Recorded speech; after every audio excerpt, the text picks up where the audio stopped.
Il futuro di Mauro Icardi è ormai scritto, giocherà nel Paris Saint-Germain. Il finale accontenta un po' tutti, a cominciare dall'argentino che al Paris Saint-Germain potrà monetizzare parecchio. Rende felice anche l'Inter che incassa una buona somma dalla sua cessione, fruttando una plusvalenza considerevole e una cifra da reinvestire nel mercato che verrà.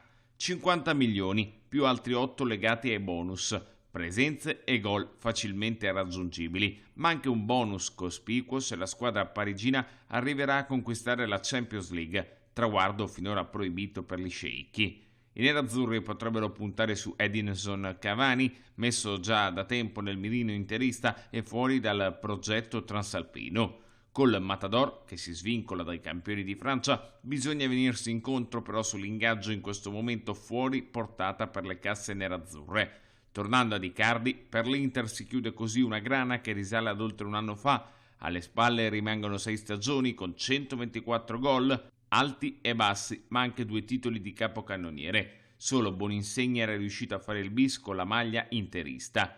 Il resto è sempre stato un rapporto tormentato. L'autobiografia, uscita a ottobre del 2016 e che ha fatto infuriare i tifosi nerazzurri, ad esempio, oppure le pressioni della moglie agente Bandanara sul club con la richiesta di rinnovo contrattuale. Il capitolo, però, ora è definitivamente chiuso. Dopo oltre 2 mesi di stop forzato a causa dell'emergenza Covid-19, il calcio italiano è pronto a ripartire. Si inizia con la Coppa Italia. Il 13 e 14 giugno si disputeranno infatti le semifinali, mentre l'ultimo atto del torneo resta in programma per il 17 di giugno. La Serie A dovrà attendere ancora qualche giorno in più, il 20, quando i giocatori scenderanno in campo per i recuperi della 25esima giornata. Siamo pronti a ripartire, ma sempre vigili perché i rischi sono ancora molto alti. Queste le parole del presidente della FIGC Gabriele Gravina ai microfoni di Sky Sport. E in caso di un nuovo stop con conseguente impedimento di disputare le partite e anche i play-off e i play-out, ci sarà una cristallizzazione della graduatoria, spiega Gravina, ma bisognerà fare ricorso ad un algoritmo che proietta la classifica di quel momento fino a fine campionato. Passo dopo passo il paese si prepara a ripartire, azienda dopo azienda, settore dopo settore. L'Italia ha ormai da tempo messo in moto la ripartenza. Fra i settori che attendono di ripartire c'è anche il calcio, una macchina economica organizzativa mostruosa che raccoglie migliaia e migliaia di lavoratori. Dopo aver avuto la certezza di poter tornare in campo, ora si attende di capire come fare per riportare la gente negli stadi.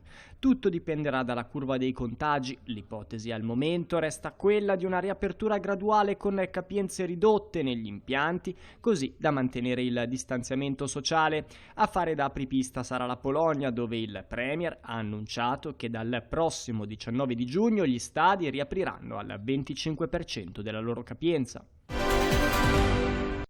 La Formula 1 scalda i motori e si prepara a tornare in pista. Il teatro del debutto per la stagione 2020 sarà il Red Bull Ring austriaco, dove i piloti del Circus correranno il 5 e il 12 di luglio.